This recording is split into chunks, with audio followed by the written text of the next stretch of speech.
దేవుని స్తుతించడం ద్వారా నీవు శ్రమ నుంచి విడిపించబడి ఆనంద తైలంతో నింపబడతావు. ఆనందకరమైన జీవితము కీర్తనలో ఇవ్వబడినది. దేవుని ఆరాధన చేస్తుంటే ఎరుకో కోటలు కూలిపోయినాయి. నీవు ఈ 2020 సంవత్సరంలో ఎలా అడుగుపెట్టింది తెలుసా? కీర్తనతో అడుగు పెట్టావు. 2025లో నీకు ఆటంకం ఉన్న కోటలన్నీ అపవిత్రాత్మ కార్యములని యేసుక్రీస్తు నామములో కూర్చుకొని మనం ఆరాధనతో నూతన సంవత్సరం అడుగు పెట్టాము. కీర్తనతో అడుగు పెట్టామా? కేకలతో అడుగు పెట్టామా? కీర్తనతోనే ఆయన సన్నిధిని అనుభవించాం. హల్లెలూయా, హల్లెలూయా. కీర్తన వల్ల కలిగేది లాభం ఏంటంటే శ్రమ నుంచి విడిపించబడతావు. కీర్తన నీకు మేలు చేస్తుంది.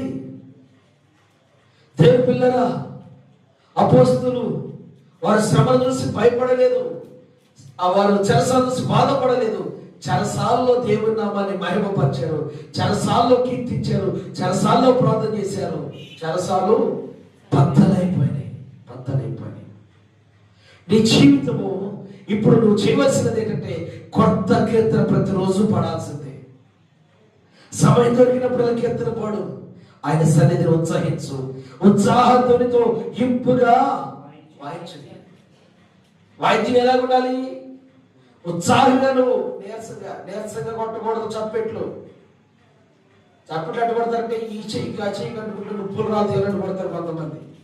ఏ కాలితే అమ్మో కాలిపోయింది, ఉడిగాలిపోయింది, నొప్పులు వెళ్తే చప్పట్లు కొడుతూ సైన్స్ ప్రకారం మంచిది. చప్పట్లు కొడితే హార్ట్ అటాక్ రాదంట, బ్లడ్ ప్రెషర్ పెరిగిద్దంట. చప్పట్లు కొడితే ప్రభు ఏం చేస్తాడంటే ఆనందిస్తాడు. హల్లెలూయా.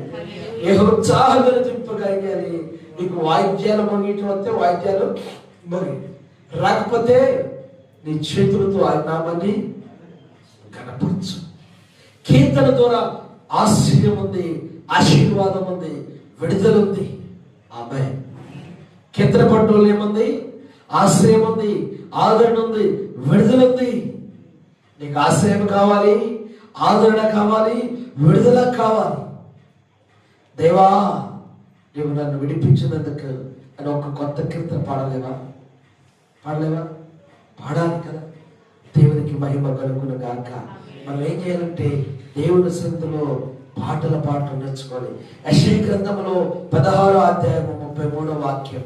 యెషయా గ్రంథము 16వ అధ్యాయము 33వ వాక్యం చూడండి త్వరగా. 16వ అధ్యాయము 33వ వాక్యం.